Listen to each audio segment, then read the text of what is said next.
So someone's asking about spinning blood down with a ceiling fan. It takes quite a while. You've got to put that thing on high speed. It might take you 3 or 4 hours to get it done. So what I do, of course these days I just use a centrifuge, but if you don't have a centrifuge and you need to get plasma, you can do it with a ceiling fan. It's got to be patient.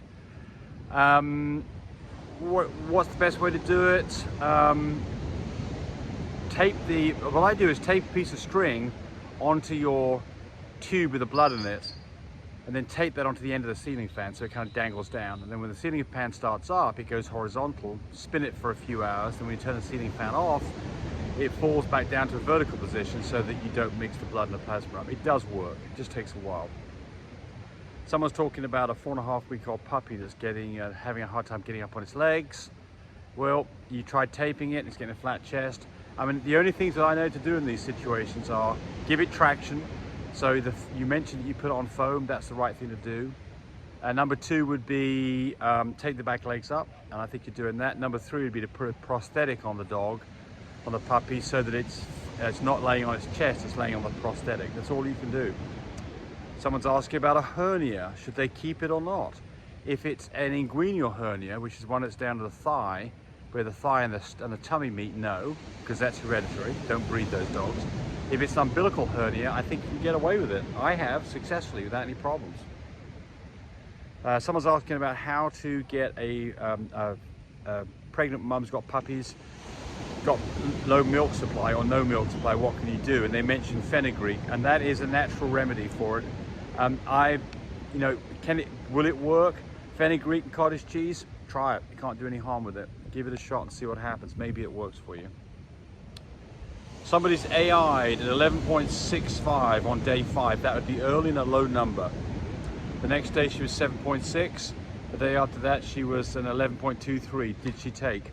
Probably not. I think you need to keep on going. I would not stop until progesterone levels are above a 20. So I think that you are, so day 7, she was at 11.23, and that's a low number too. And typically you'd be breeding that dog the next day. So I think you're early, you need to keep on going. How does a merle dog get 2 different eyes? Or at least let's ask, how does a dog get 2 different colored eyes? Merles, this is very common in merles. Why this is, I couldn't tell you, but it's very common, and you can see even within one iris, you can see half the iris a different color than the other part of the iris. That's quite common too. Got a dog come up and say hi. Hi, dog.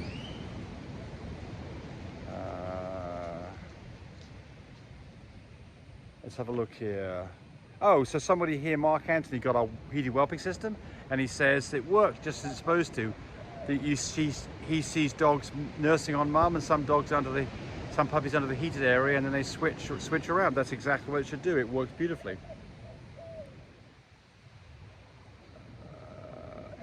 Somebody else is asking, when should we stop weighing puppies? They're 2.5 weeks old. Well, you could probably stop weighing them now. Look,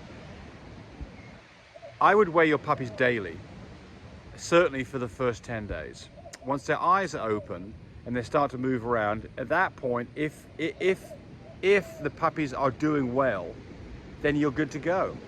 But if you've got a puppy that's acting lethargic, not behaving the same as the other puppies, start weighing that puppy again and make sure that it is getting that ½ ounce a day or more. Hard Knocks bought our whelping system, and they all say that it's just, I guess that they didn't want to break down and spend that money. I understand that, but they did, and they said it's a game changer, and it really is a game changer. It makes your life so much easier. It'll stop some of this aspiration pneumonia that you see. Absolutely the way that you should go at it. It works beautifully. Someone else is asking, is it normal for a dog that was confirmed pregnant at 30 days and then no puppies? It does happen. So sometimes you get this absorption going on. And what you can do about it, I don't know the answer, other than it does happen. It's kind of a sad thing when you see it, but it does happen. Somebody's asking about this DNA. They want to know if it's good for a stud dog. Little B, big B, so that's 1 copy of chocolate. Big C or little C, 1 copy of cocoa. Big D, little d, 1 copy of blue. Big E, little e, 1 copy of cream. So it's got, and then it's I think they said that also it didn't have a red eye glow. Well, it wouldn't, because it doesn't have 2 copies of either kinds of chocolate. Would this be a good dog to be a stud dog? Well, I mean, as long as it's not a brindle, that would be a fawn dog. And yeah, sure, absolutely. No reason not to, especially if it's got decent structure, which I think is more important part of the whole thing is good structure. All right, keep on going here.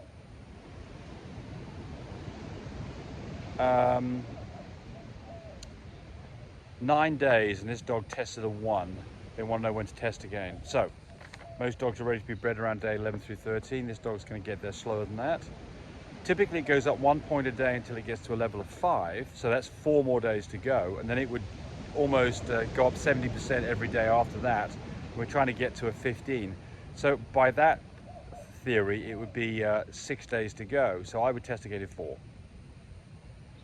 Someone's complaining about their puppy has a watery, oily poop at 2 weeks, and there's kind of some seeds in it. Well, this could be that you've got to do a worming. I would start by doing a worming with a parental paleomate. They say the puppy's feeding and eating and acting normal otherwise, so I wouldn't get too worried about this. The first thing I would do is simply give it a dose of parental paleomate, all the puppies, and see how that helps. Wicked Good Bullies made a comment about when I was saying sometimes you got to be a little bit stern with these puppies, and he was agreeing with me completely. And he says, you remember that if mum doesn't like what they're doing, she'll give them a nip or a bite and get quite rough with them, and that's right. So I think that this positive reinforcement's a good thing, but sometimes a little bit of a firm no, or maybe a little bit of a smack on the nose is not a bad thing to do. Someone's asking what's the latest you can do claw. Well, I like to do claws between day 3 and day 5. Day 7 you might be pushing it, but you're probably okay. Someone's got a dog that tied at day 7. And they want to know whether they're going to have an unwanted pregnancy. Quite likely so. What can you do about it? Flush that dog out with a douche of vinegary water and hope for the best. Someone's got a puppy that's 4 weeks and has got swimmer syndrome. What can they do about it? Traction, so put it on something that can get traction. Tape up the back legs, and then if they're getting a flat chest, put a prosthesis on the dog. That's about it. Someone wants to know about the humidity and temperature of an incubator. If it's our incubator, 38 degrees centigrade, which is about around 100 degrees Fahrenheit. With ours, you don't have to muck around with humidity because it doesn't heat up the air, it heats up the floor. Other incubators, completely different numbers, and I don't want to speculate on the other brands of incubator. Somebody's asking when to breed. She was at a 5 2 days ago. The answer is now. Breed now, breed again 2 more days after that, and retest to make sure the number's above a 20. Someone wants to know the flow rate for an oxygen machine. Lowest setting. Remember, these oxygen machines are designed for human beings. They're designed for 70 to 200 pound people. So the highest rate, maybe 6 liters a minute, would be for a big fat person. But remember, a puppy only weighs a pound. The lowest settings will give you the highest concentration level. Set it for the lowest setting always. Somebody wants to know what do we think about big ropes and the hairless. Not a fan of it yet. Let's see how it develops. I'm not a fan of it. But that doesn't mean that you shouldn't be doing it.